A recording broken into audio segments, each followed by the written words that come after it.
Welcome to the show, That's Mickie. Alexis you. Lurie. That's it. Alexis Lurie. That's right. That's who you were when you came to OVW and I was I down there. was. She I was still am over. in my heart. She was over. She was all right. She had that nice butt and little. I did. I really worked it. The hillbilly shorts. Hillbilly shorts? The hillbilly blue jean shorts. Uh-oh. And that butt was always protruded. The I gluteus know. maximus and gluteus medius was. I don't know what happened. I had a child and then I somehow got a butt. I don't know what happened. You are allowed to do squats and lunges, you know. I am allowed to do them. I am. Uh-oh, we're freezing up here. Really? We're freezing up. I don't know if That's all right. Could be me. I thought Mickie was on fire. She was keeping the lions burning. I was. Rip, you got to be nice to our guests now. I am. Rip's always been a treat to me. Oh, that's good. That's good to hear. Yeah. So we were just talking a little bit before we started recording. You are from Virginia. That's correct? It is. And then did you start training? I like to do a lot of firsts. That's kind of personally how we do. We don't do necessarily a whole live story. We don't really even get into a lot of like clickbait stuff. Maybe we should, but we don't. I don't know. Where did you first start training at? What was your first like wrestling school? I started training in November 98. I signed up at this wrestling school, but it was more so the name of the school was Kaita Pro, Keep Your Dreams Alive. Kaita Pro. Jimmy Z was the trainer, and it's where I met Sanjay Dutt. Shorty Smalls was probably most of my trainer. A lot of people don't know who that is, but he was a guy that was in the Indies, Virginia, Carolina scene. But that was my first year, but it was in the back of a boxing and martial arts studio. So the ring was not a wrestling ring. It was a boxing ring. But that's where I learned to first run the ropes. And obviously, if you've been in a boxing ring, you know the ropes aren't very tight. Yes. And take my first bumps, which is not a wrestling ring. It's a boxing ring. So those bumps were very different. And then about a year after training there, I had met Joey Matthews and Christian York, and they suggested that I transfer schools up to Maryland. And so when I transferred schools, I started going to Bone Breakers, which is Danny McDivitt was the head trainer at the time. And I trained there until I got signed. I trained there.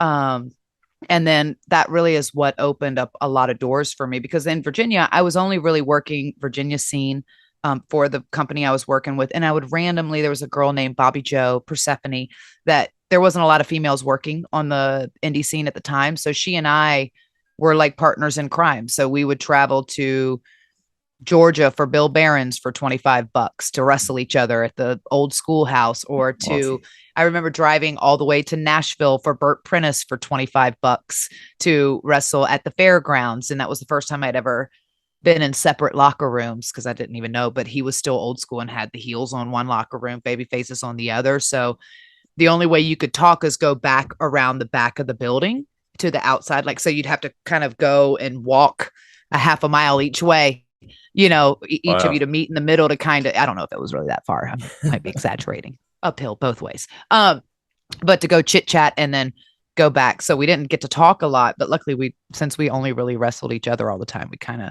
had our shit. But yeah. That's awesome. No, we froze there for a second. I think we're back now. Yes. So we just had Chris Silvio on from Virginia, and then they came from there to OVW, and then Timmy Baltimore we had on not too long ago, and I think he mentioned you being in Maryland. Yes, that's where I first met Timmy Baltimore, and he was coming in, and he obviously, wanted to come in and do all the things, and Danny wouldn't let him get near the ring or do any for obvious reasons. But I kind of took little Timmy Baltimore underneath my wing because I knew that he had this brilliance in him, and he was so smart and he loved the business. So I would I would do those all girls shows, those WEW shows, which were not great, but they were a good time. Right. And I would have him like manage me in a lot of those matches just to kind of get there and get his, back in the back or whatever. And most of the time I just paid him out of my own pay, which, Oh, that was nice. Yeah, I just love him so much. I still love him so much, and I think he's a brilliant man. And he's got a lot to offer, so hopefully. Yeah, Timmy's over with the Rip Rogers show. For sure, because he's a straight shooter. Timmy's a man. Yeah, he is the man. He's a man. He really is. Remember when he first gave him TV, I didn't tell him anything. Right. I said, Timmy, just do your thing. Yeah. He said he asked for any instructions. I said, no, you'll know what to do. Yeah. Yeah. So Yeah. before that, were you always did you know you were getting into wrestling like high school as a little girl? I mean, was that always like, yes, I'm going to be a wrestler? No, yes and no. So obviously I was a fan of wrestling through my father. My parents separated when I was very young, when I was like 2. And so my sisters and I, when we'd go visit my dad, wrestling was something that we would watch with my dad, with my grandpa, his father. And it was just like a bonding kind of thing. And I remember saying during the commercial breaks, like, oh, I'm going to be a wrestler one day, like as all kids do. And then come off the couch with an elbow. I think I'm really doing it. Then the 3 of us, my sisters and I, would beat up my dad. Poor thing. Like every week he got a butt whipping. But I also was very much into my horses, and I still have horses to this day. And I was very competitive. My grandmother, we raised and bred Morgan horses, and we showed and competed in the ring. And so I honestly thought I was going to be a horse trainer, and that's what I was going to do with the rest of my life. I thought that's, as I grew up, because I was so passionate, I was pretty good at it. But I was so passionate about it. And I do have a genuine like love and bond with equines in general. But yeah, then as I got out of high school, and I didn't have a lot of direction in my life, and I had no idea. And my parents, we were not rich by any means. So it wasn't like I had like this college fund just kind of waiting for me when I graduated, which is why I tried so hard to get this honors diploma when I was in high school, so I could get like a grant or get like some type of, something, a scholarship or something to go to college. But I failed trigonometry. Oh man. Horrible in math. So I remember going to high school. When I was in high school, I was going full days because I was still taking French and Spanish, because you had to have so many electives, and you had to have so many languages, and you had to have so many arts. And so I did art the whole time, and I was in I played violin for 5 years. And you did it all. Because I was really trying to but I just was horrible. And I still am to this day horrible in math. I was a math teacher for 22 years. My son is better at math than me. Just to let you know that. He is going to be 8 into this month. And he Rip, is better than me. Rip, have you ever ridden a horse before? Yeah. Have you really? Mhm. No way. I gotta hear I this. had a horse at my farm, Ron. Down at like the Seymour one? Yes. When I had the farm. I didn't know you had a horse. I knew you had like 9 million dogs, but I didn't know you had a horse. No, I had like 16 dogs and Would you 12 scoot up to the cats. microphone just a little bit? 12 dogs and 16 cats. I can't remember. Oh my God. That was a long time ago. But I had a horse too. I can't see you. What with was his the horse. name? Huh? What was his name? I can't remember. Her name? Horse. Horse. Horsey. I don't know. I think I'm calling bullshit on this story. No, that's like my dogs. Or it's like my cats. I had Nubsy, Stubbsy, Scrubs, Rub-a-Dub, Kiki. Let's see, my dogs. But you don't remember one horse's name? No, I can't remember. Hell, that's how He many wasn't years ago. responsible for the horse. He just go out there and pet its nose. You weren't out there cleaning stalls or Oh, hell responsible. no. No. So getting back to going to your first class and training, I like to ask people, because I remember my first day I ever stepped into the ring and practice. Once you started doing that, taking some of the bumps, especially in a boxing ring, I mean, did it hurt? Were you like, what the hell am I getting myself into? Do you remember that first day going in? It was extremely painful. I remember, I watched first. I remember the first day I went up and I watched, and I came back the next week and paid my money and said, I want to do this. But I was watching, kind of going like, whoa, this is pretty intense. But I've also fallen off of horses my whole life. And I really do think that that what my grandma instilled in me with training with horses, because we had to train so hard, and I fell off of countless horses. And I would be like the test dummy as well when we were breaking a horse, of who the first person was going to be on the horse was usually me. After she got it to that level where she thought it would be safe for somebody. So I got bucked off a fair amount of times, or just went flying because I was trying to go over a jump and the horse dead stopped in front, or bunny hopped over it. So it wasn't the falls, except for the first back bump, like the flip bumps I was fine with, or like those ones. But the going back, I remember really struggling with committing to falling straight on my back. And I had to do, I think one of the first bump practices I did, I was holding on to the second rope and you get in that squatted position and you just try to throw yourself back off of that seated. It probably took me an hour straight of trying to do that to where I would commit to just going back. But who really helped me perfect my bump was Dory Funk, I think, when I did the Dory Funk dojo and he's the first one who ever said it to me like that, was like, you have to attack the mat, which Rip, I remember you saying that. But you have to attack, because if you try to find the right way to do it, you just have to go for it. And Yep. I think that mentally stuck with me, because I'm like, anything you do, you have to commit in the ring. Like, you have to attack it. You can't tiptoe around it or try to protect yourself. Yes, try to protect yourself. Yeah, I know what you mean. Yeah. If you get too careful, that's when you get hurt, you know? Yeah, for sure. So you said then you went to Maryland and you got signed out of Maryland. Did you have like tryout camps? Did agents just come to different shows? No. How did you get signed? Who was the phone call from? Can you take us through like actually getting signed? Well, I did a bunch of camps first. I did Camps. a Ricky Morton, Bobby Eaton camp. I did the Dory Funk Dojo twice. I did a Ricky Steamboat camp. I did wow. an ECW dojo. These were all like weekend or week long camps that we would do. Because even Danny would tell me, he's like, you're not going to learn everything from me. And Danny he's an excellent worker, but he had only really been an extra on television, an enhancement talent on television. But so he would bring in these talents to, to help his talents kind of get, and he'd had some success out of it. Lita had went through that school. Orlando Jordan had gone through that school.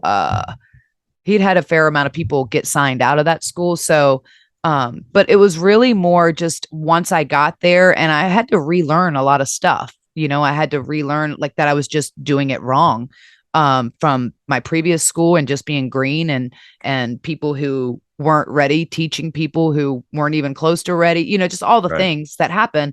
So those camps really, really helped me out a lot. And then I was working for, I had done the first TNA pay-per-view, and then I was working for Ring of Honor. I got into Ring of Honor when they first opened up and started running. And out of that, I was talking to Dr. Tom at the time.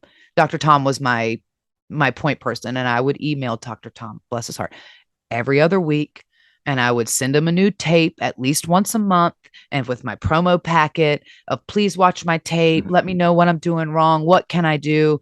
And then I would ask him, I was like, anytime you guys are in the vicinity, or it's driving to, I was driving to Nashville from Virginia, which is 10 plus hours, for $25. So I was grateful if I would just get a tryout. And a lot of times the women, you only got paid for a tryout if you actually wrestled. It wasn't like if you showed up, you got money for showing up. Like, I feel like that's kind of how it is now, but you had to actually physically do something on the show to collect a paycheck from WWE at the time.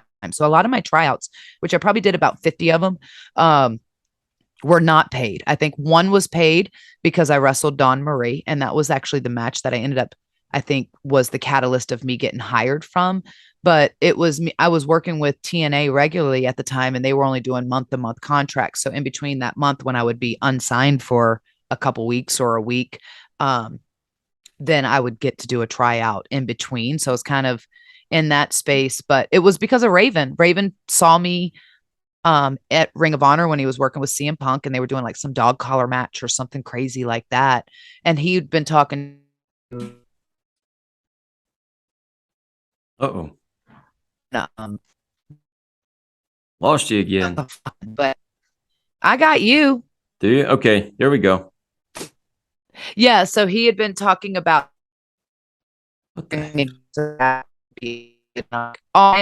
like, if I can sit under, I'm still sponging, if I can sit underneath the learning tree of Raven and learn through osmosis from him, and plus he's working this angle with Jeff Jarrett, and I can learn from Jeff.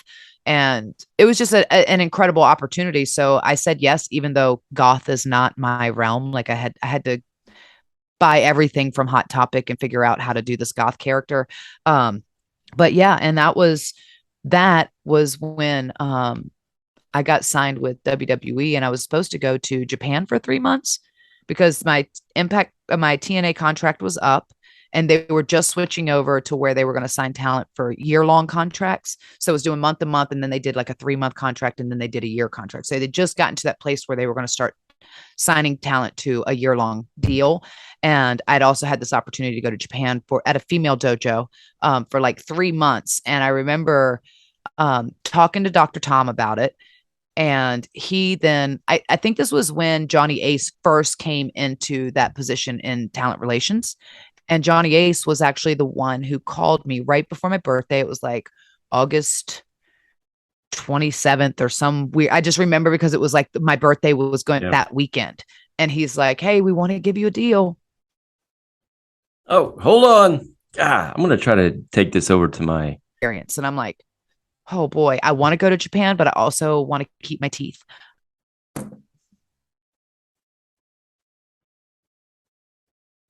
This thing.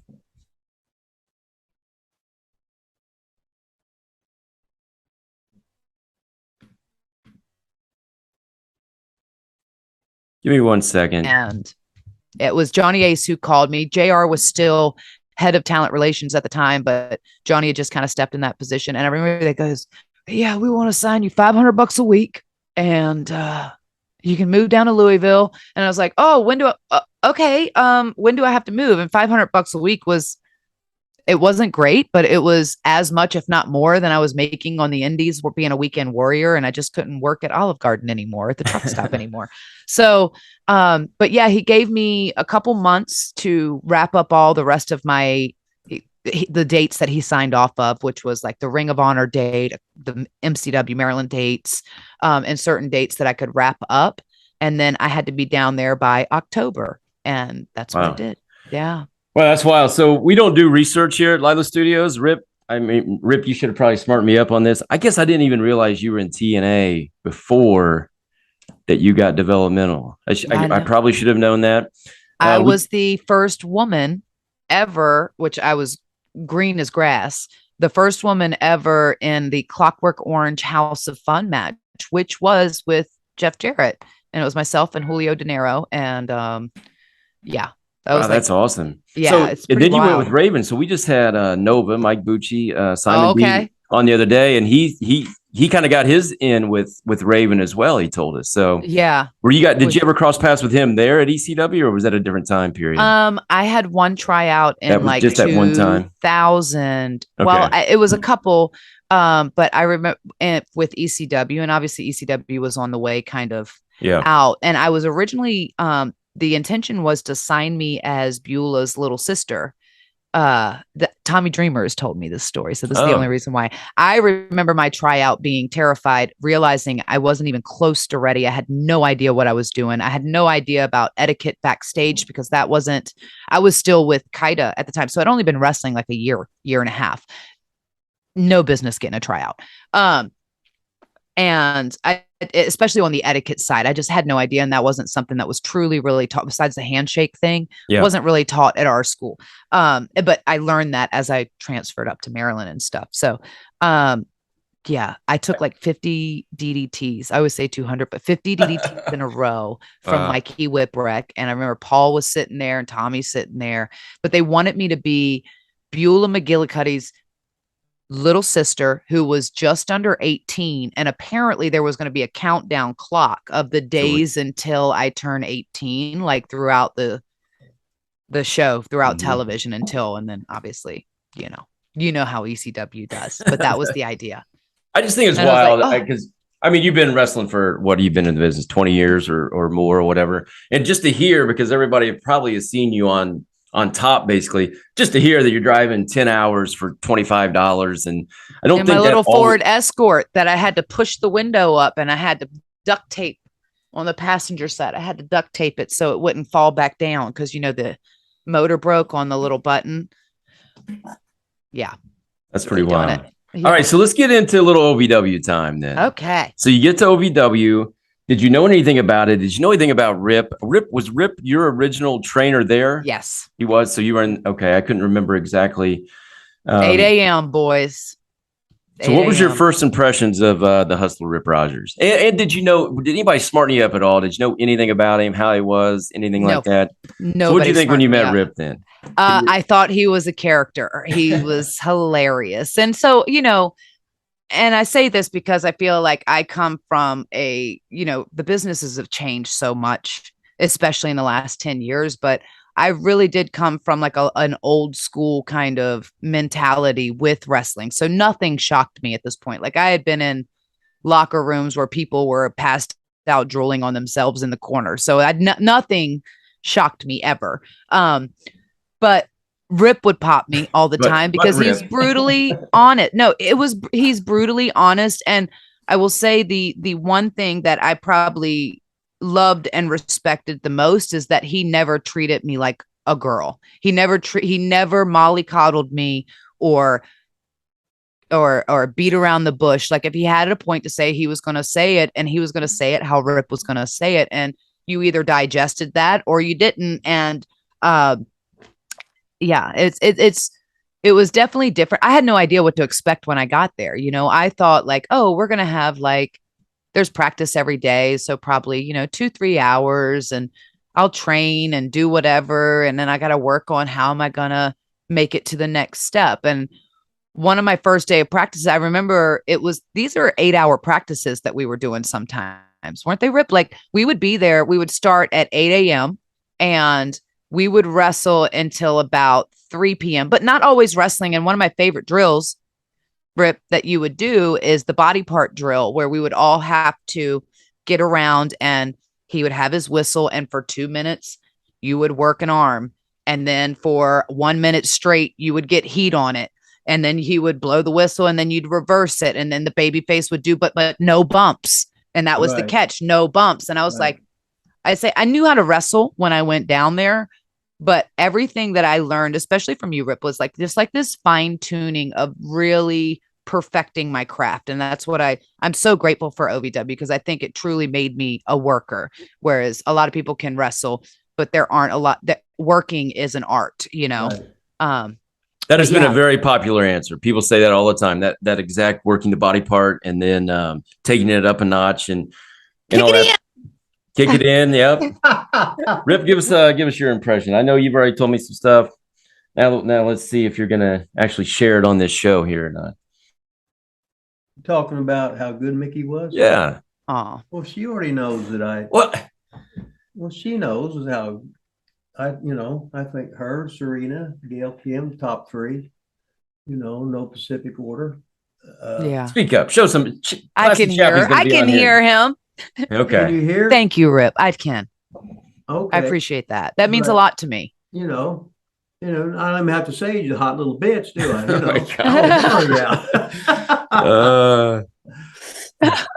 my God. I try to get him to talk, and then that's what he comes back to.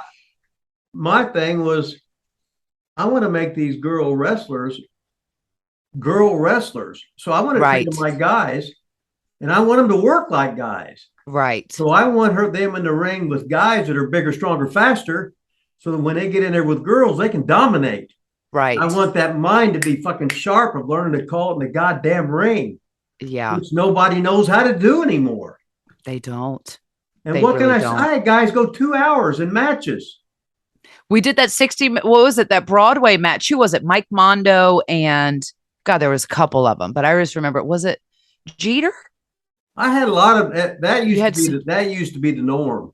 I was so glad. I don't think you ever got me for one of those 60-minute Broadway matches, and I was super grateful. But I tell you what, my cardio, I was in the greatest shape of my life in OVW because my cardio, in-ring cardio, was through the roof.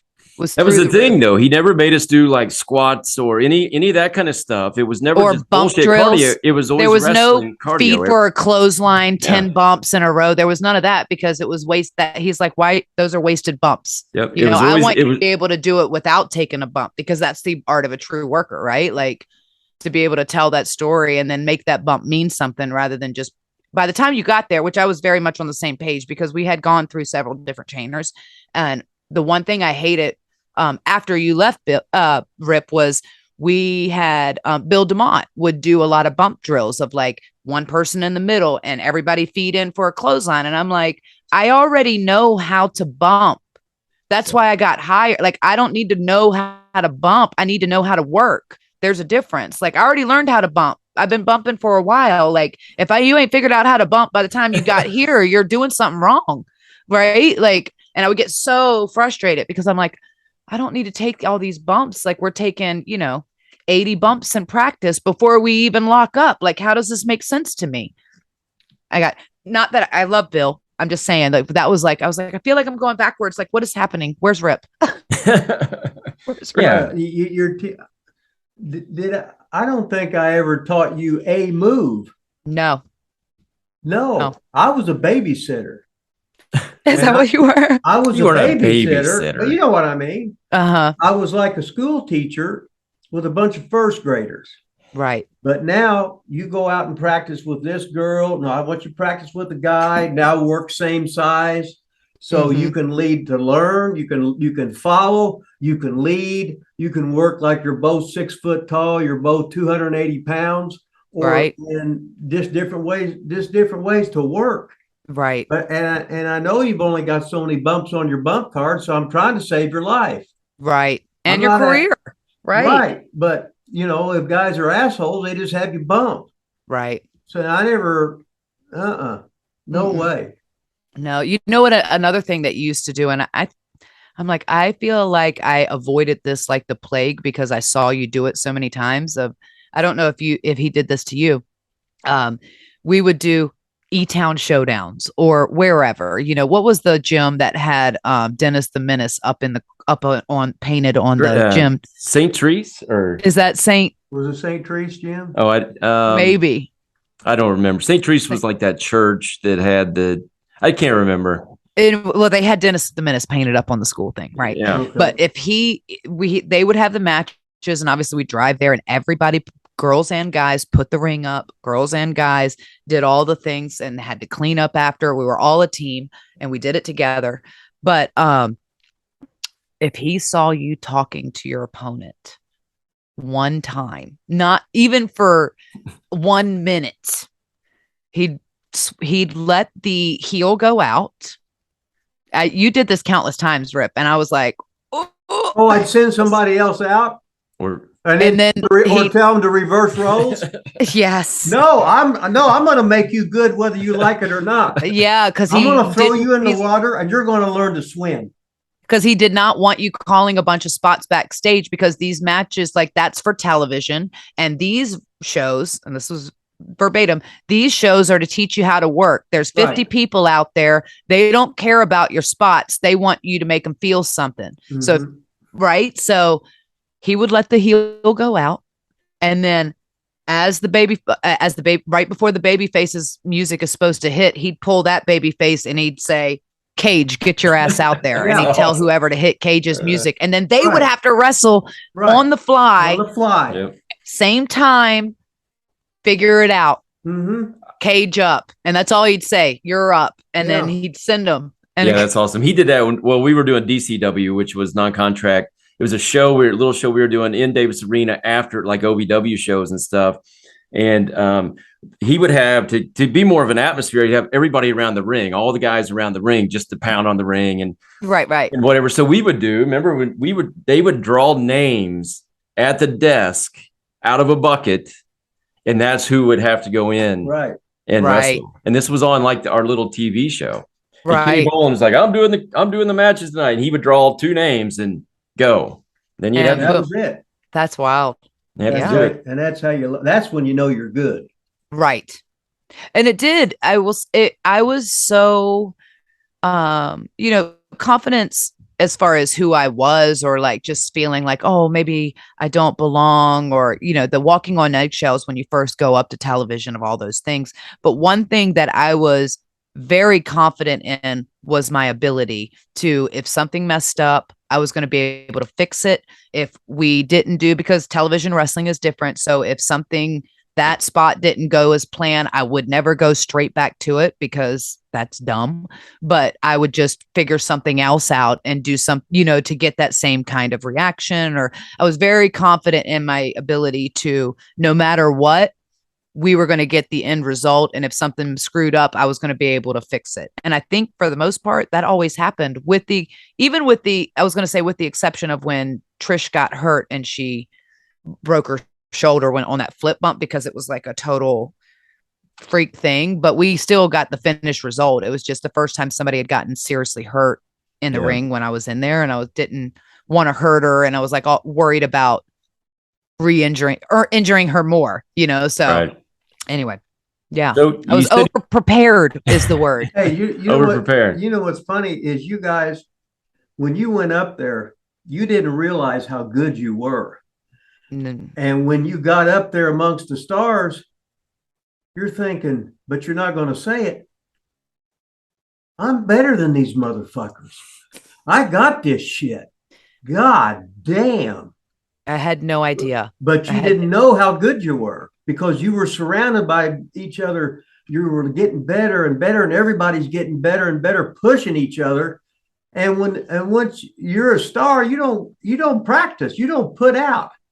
You're busy being over, posing, looking in the mirror, looking at yourself. I bet she had her lats out. Huh? She had her lats out. That's no, she had that butt pooch, I love a good pose. I got about 642 of them. And I'll just hit. Yeah, that was the joke in what Wavell Star would say in my book of poses. Oh, your poses. I love a good finger point. You said you missed. You avoided the hour Broadways. Rip's already said how good you were and all that good stuff. But did you ever get the fuck out of the ring from Rip in practice? Did you ever get yes, but I think it wasn't. I want to say me and Mondo got the ding, get the fuck out, but it was not me. It was more Mondo. Oh, it was more Mondo. I feel like because it was something that we did that didn't make any sense. And he goes, why the fuck you do that? He was talking to Mondo, but of course I'm in the match and I let him do that because I'm just, she throws poor Mondo under the bus. Mondo was the best one. Mondo was the best one. And I used to take him to, when I went up did a seminar at his school in New York, I had him work an hour with Deanna Perrazzo. Who is amazing. And she used to work with Damien. I'd take them all to seminars and they'd come in. First, I'd have two goofballs from that school. I said, go out there and have a match. No, you can't do any clotheslines. You can't prearrange anything. Work. Right. They'd last 2-3 minutes. They wouldn't know what to do. Right. So then they would go an hour. And I'd say, now you motherfuckers look stupid, don't you? Here's this girl and this guy calling in the fucking ring, and you guys ain't got a motherfucking clue. Excuse me. Right. Get your shit to fucking together. Yeah. You're not fucking over. Hey, a lot of F-bombs. We're trying to get YouTube to pay us here, Rip. Oh, okay. Well, I've been nice for how long? I just sit there. He can only do it for so long. Yeah. Once I get going, you let the cat out of the bag, and then I'm screwed again. I've been trying to shut up and not say anything and just let this is not going on YouTube Kids, that's for sure. Oh, it is. Oh, YouTube Kids. Yeah, no. Yeah. I didn't know they had a YouTube. There's YouTube Kids. I always put the above 18 or whatever. You don't do your show on YouTube Kids, do you? No. We talk about things that kids can't listen to. You talk about phalluses and stuff like that. Our show is pretty fun. Like we actually. Yeah, we only have like 2.5 minutes left, so go. I'm good. I got you guys. No, we talk about like wrestling because it's a lot of wrestling people, but we don't mostly talk about wrestling. It's more the brotherhood and the sisterhood that happens in wrestling and the sidebar stories that, you do all these interviews, which is why I was so excited to come on here. One, because I want to talk to you guys, but two, we do so many of the same type of interviews where it's, where'd you go to wrestling school? How'd you start? Who inspired you? What's your favorite? Who's your favorite wrestler? What's your favorite match? It's all the same questions, which you feel like so it's nice to be able to have a troop just conversation of like-minded people who've been there in those kind of same situations or different situations that kind of resonate. But our show is more just bullshit. It's pajama party with or without cocktails, depending if you partake or not.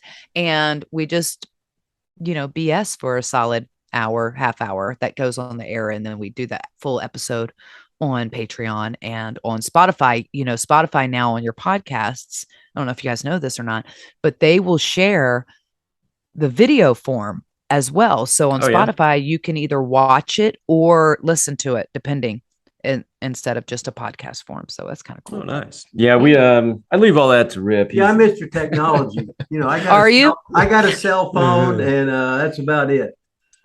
he just figured out how to do an Instagram reel, I and haven't it finished it dinged. We had Silvio on here a little bit ago, and it dinged 9,000 times in a row, and then he didn't know how to turn the What volume the down. hell? notifications off. You got to turn them notifications off. Oh, he loves that shit, man. Those Oh, he's like a little high school. it's like girl with ding, those- I'm Yeah. over. Oh yeah, Ding, I'm over. I'm like a little high school girl. Hey, who were the other girls down at OVW when you're down there? When I first got down there, Jillian Hall was down there.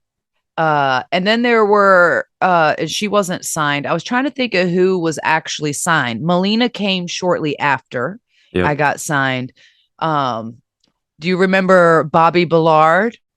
And what was the other one's name? The Playboy Playmates that got signed. And I remember the first day they showed up in practice and they were driving their Hummer. They were driving the Hummer. I do remember. And I was there. I remember that.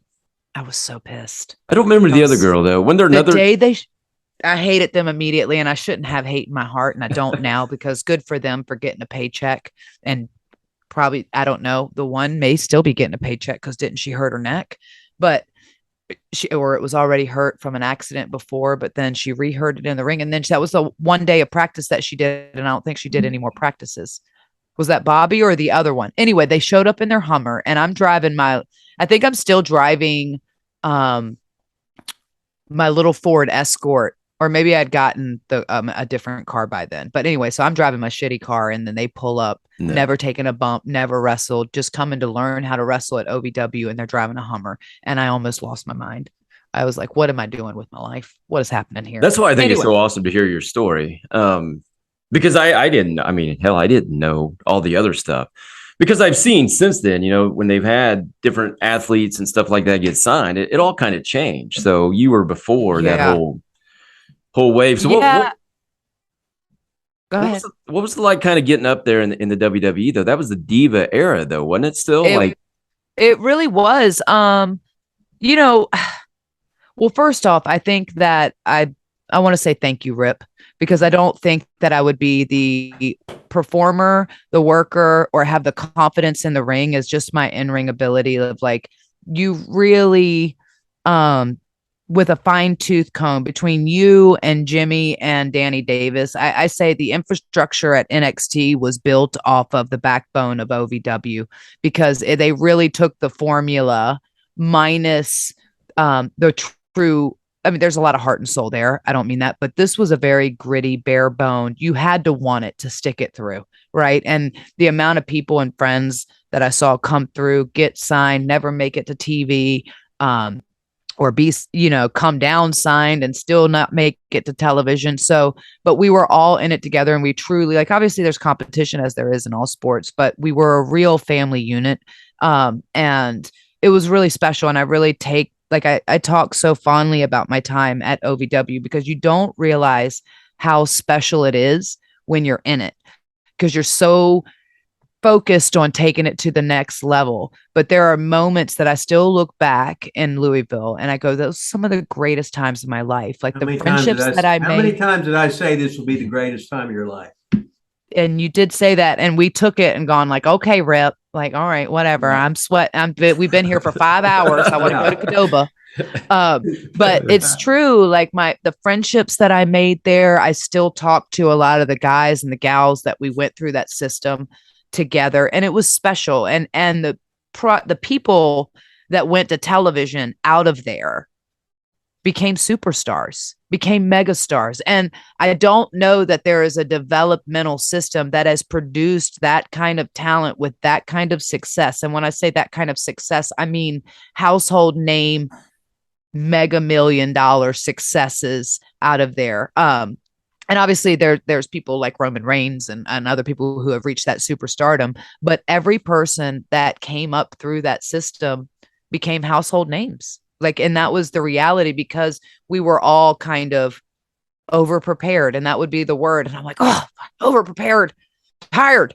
But it's true, because when I went up there, I was like, okay, I may be insecure as a human being and as a girl in this environment because I'm, afraid to shake Undertaker's hand. But one thing I do know is that no matter what, when I go out in that ring, as soon as I walk through that curtain, I'm unstoppable. I do know that much, but it was just backstage where I was like a little baby sheep, you know? But I'm grateful for that. And I don't think, I didn't realize how special it was going to be. And it's only truly, I think back at it now and I go like, God, without OVW, I don't know that I would have been able to shine like I did because I was so green when I went there. I was a good wrestler, but I did not know how to work at all.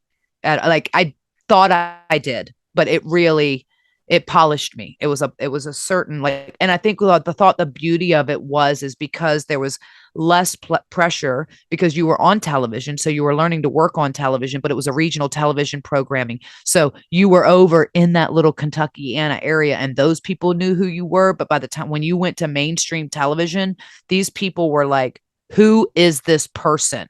They weren't familiar with them prior to. So it was like, oh my God. And so you had a true chance to blow people out of the water right out of the gate if you were given that opportunity, obviously. So, That's awful nice, Rip. Well, it's true. It's true. Well, I knew what you guys could do. Yeah. And I knew once you got out of the pond and going to the big ocean, you were going to dominate the ocean. I knew that. Yeah. I treated you guys as all I'm your drill sergeant and you're going off to the Vietnam War and you're all 18-year-olds. And I'm responsible for making you have survival skills. That's what I was looking at. And to teach them a craft where they could go another 20 years if need be. Right. We're lucky enough to get on the bandwagon, whatever. Yeah. So it was a labor of love for me. Yeah. Yeah. You say well, I just really appreciate it. Yeah, of the wrestling business, Oh, the wrestling business. All right. Well, and plus it's your name on these talents. So you want to make sure if someone goes up and they're like, oh, who was your trainer? And they say Rip, they're not going to shit the bed. Right. Because that's your name attached to it and your credibility. And you had so much success going up there. And I'm really grateful for it because I didn't realize it at the time. And I know, those 8 a.m.s would kill me sometimes because I'm not a morning person as it is. And then I had to learn how to change my training schedule of, okay, maybe just only go do cardio in the morning because I was going to be too exhausted to do cardio at night. And then I realized I don't need to do cardio. I'm doing cardio in the ring all day. Okay. I just need to go lift some weights. Now, Mickie, you knew it. Yeah. I was driving 2 hours and 20 minutes under perfect conditions to get there to open the doors at 8. I know. So no excuses. Then I had to have another fucking job at UPS because that tight cocksucker Vince McMahon wouldn't give me fucking insurance because I was an independent contractor. That's when I got hit and run left for dead. Now I'm fucking crippled for life. Oh my God. Yeah. So fuck that cocksucker. God, now I am gonna have to edit. Well, I edited it, but there's your clickbait. You wanted that clickbait, you got it. Right. Yeah, maybe he'll give me 20 million. Maybe, give me $20 million, just like your hush fund for hitting bitches. Yeah. Hey, those classes that started at 8 because originally, I don't know if you remember this. Originally, class was like 10 to 12. Yeah. Rip then had something to do to where he wanted to move class from 8 to 10. Well, then all of a sudden it started at 8, but then it just went to 12. Then all of a sudden when there was shows that night, then you go 8 to 12, and then it'd be like film or promo. That's when it just started getting longer. Originally, it was 10 to 12. That's all the class was. You can't teach nobody. Well, it wasn't that long, but maybe it was 10 to 12. Just but for a little bit. Maybe not when you got there. It might have already expanded. I don't think I was ever there for only 2 hours. Yeah, it didn't last too long. No roll call lasted that long. Right. I feel like the minimum was a 5-hour day. Of training. It definitely expanded as time went on. The practice got much longer. Well, what the hell, right? What the hell? Yeah. Well, we also got a large. It was a large class too, and even when I think what ended up cutting our time down is when they started adding the underclasses because I think they said something like, "We only want the contracted talent, and we need all the contracted talent, no matter what skill level they're at." in one class, and they would be kind of careful of like, you need to make sure. I remember this kind vaguely, of the level of the performer in order to be in those classes. So even though some of these talent had never wrestled before, the talent that were non-contracted that were allowed to be in that class had to be in like a ready to be in that class, like the best of the best. And then they broke down and had the beginners class and like an intermediate class. And then we even started doing like a girls class towards the end of separate, because, so the girls could also learn how to wrestle like a girl, because they had, they weren't wrestling like girls. Well, that's what I was asking earlier. Like, we had Gail Kim. Like, when you go up after you've learned how to wrestle, like, let's just say a guy, and then you go up and it's all divas shit. Like, how does that translate? I mean, were you like, man, well, I remember my last. But Trish was at least there, like you said. So there was Trish was there. Trish was there. Lita was there, and Lita was very influential in not only just my career from the Indies, because I did do the Mid-Atlantic region, and so she was in the Carolinas a lot. I trained with Danny, and Danny had trained her, and so she really, honestly, she looked out for me a lot, and she would help me a lot. And I think that she was a real catalyst in me getting a job and getting signed in the first place. So I always throw back to her but I came up in that time of like, it was right when the golden era was ending, but the Divas era hadn't completely like, they didn't have the Divas title belt yet. It was still the women's championship. It wasn't the Divas brand. Gotcha. I came in this weird like transition. I say the transition era, like where all the girls, the veterans, then that were going to pass the torch. Jacqueline was gone. Molly Holly was gone. I was there trying out while they were still there, but they were kind of leaving. And the last two kind of Mohegans was Trish and Lita. And Tori and Candace. So they were still in like that playmate kind of thing. But it was weird. Because that last year in OVW, and Rip, I don't know if you remember this or not. That last year, they'd started hiring all the divas. So like they were doing the diva search, and they started hiring all these like Maria Kanellis and Maurice and Michelle McCool and Kelly and Foxy, which, and who I'm friends with all these women, Candace and all these girls. But I felt like I had this moment there in OVW where I was like, what the hell? Like, I'm not even what they're looking for. Like, I've dedicated all this energy, all my time, all my energy into perfecting my craft to be the best female wrestler, hopefully in the world, or at least one of. And they don't even want female wrestlers. Like, what am I doing wrong? And I almost quit. And Tommy was the head of, like, he was head of developmental or head of, developmental at the time. And he saved my career because he quietly told me to go on vacation, to go home for a couple weeks and just reset. And I had like a real coming to Jesus with my mom and my dad and all the things. And then I came back, and that's where I had written that storyline, which I originally wrote for Lita, which was this crazy stalker fan. Because you remember, Rip, like they would come down and they'd watch you wrestle, and and I had about 5 false starts. One was supposed to be with CM Punk, and we debuted on Sunday Night Heat, and I was his manager. And even though we had worked together in TNA and the Gathering stuff, they saw us together and they were like, well, I like you and I like you, but you two together, I just don't get it. It doesn't work for me. And I'm so great. Then I was devastated, but now I'm super grateful because how different my career could have panned out if that was my start on Sunday Night Heat, So, it's a lot of patience and a lot of you have to learn to be patient, but also keep going, because even if that opportunity wasn't to happen, I do feel like I would have had success in wrestling, obviously. But it was hard. It was hard because I felt like, after you are genuinely passionate and love this business, and you're not getting an opportunity because of that very reason, but in the end it worked out all right for me. I mean, 20, I keep saying 20 years later, it's probably about 20 years later. You're still around, and a lot of the divas I am nowhere on to be this found. last rodeo anyway. Let's get to that, and we'll wrap this up. So you're back in Impact, right? Is that Well, I am. So I'm a free agent in the sense of like I can, and I did that on purpose after I left WWE because I have a son, and I have so many other things to work on. I just Yep. didn't want to be contractually bound in a sense of like I have to be and go to all these places. I wanted Yeah. to free myself up for other opportunities because I do recognize that I've been wrestling on television since 2005, Um, and that was one Awesome. of the things like they wanted me. It is awesome. It is awesome. But it was like I was in a weird place like 5 years ago because like that was kind of the thing of like, oh well, you've been on TV since 2015, Mickie. Like the audience is just they're tired of you. And I'm like, oh my God. I go, oh, that's painful because men get to have 20, 30 years career on television and nobody even thinks twice about it. But Yeah, me, Rip does. He always says, how can you miss me? How can you miss me if you never go away? Yeah. right. Right.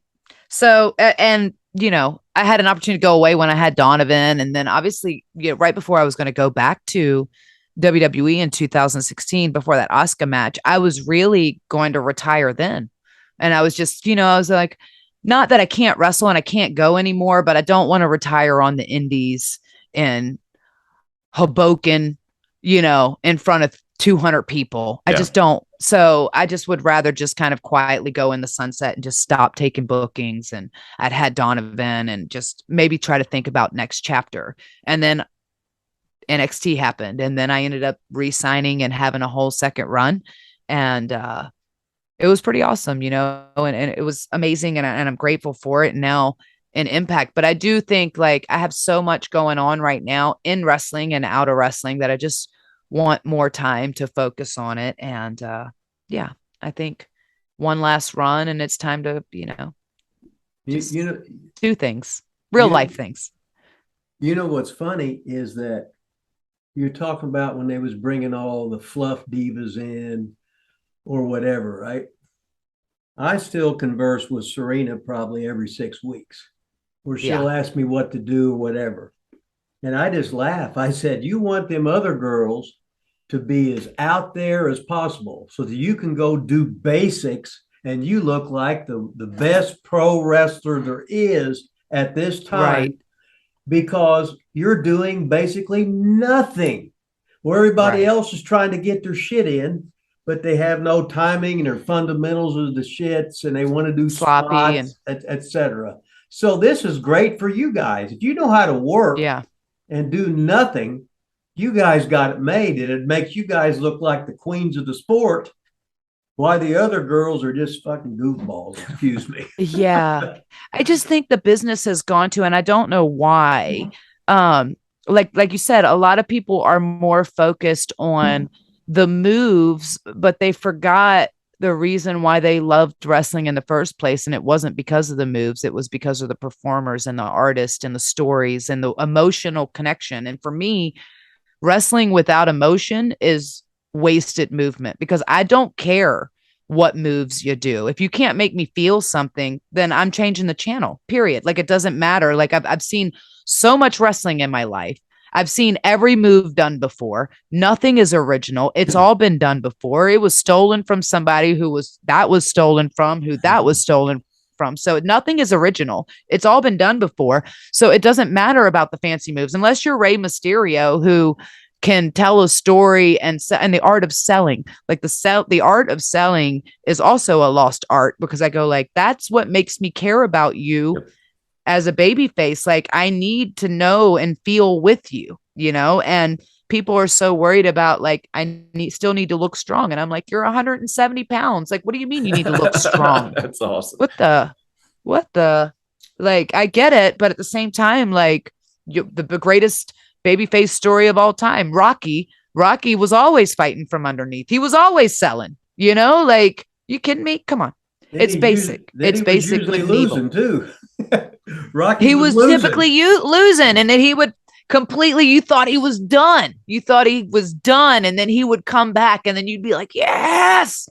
I still get chill bumps thinking about it. Yeah, man. Memories. I don't, Memories of it's how wrestling used people to be. I just think that people have overcomplicated it as we moved into this. Like people go like, oh, well, it needs to be this and that. And I go like, yeah, some people really love a fireworks show and it's awesome. And it's great that you can do that if you're an athlete, that you can do these performances, but it doesn't mean that you're drawing money because you're not telling the story to where it's believable and I care and I'm sympathetic to you, or I legitimately hate your guts Right. and want to see you lose or see you get your ass handed to you. Like I need to feel, and with somewhere along the line, we've taken the emotional connection because we've made it more about like, I'm an artist and performing and look at this fancy, like painting I just painted. And it's like, yes, but no, we've overcomplicated it. Yeah. And along with that though, there's all the injuries too, because they can't do a lot of this stuff. And I think maybe you just tweeted or something I saw.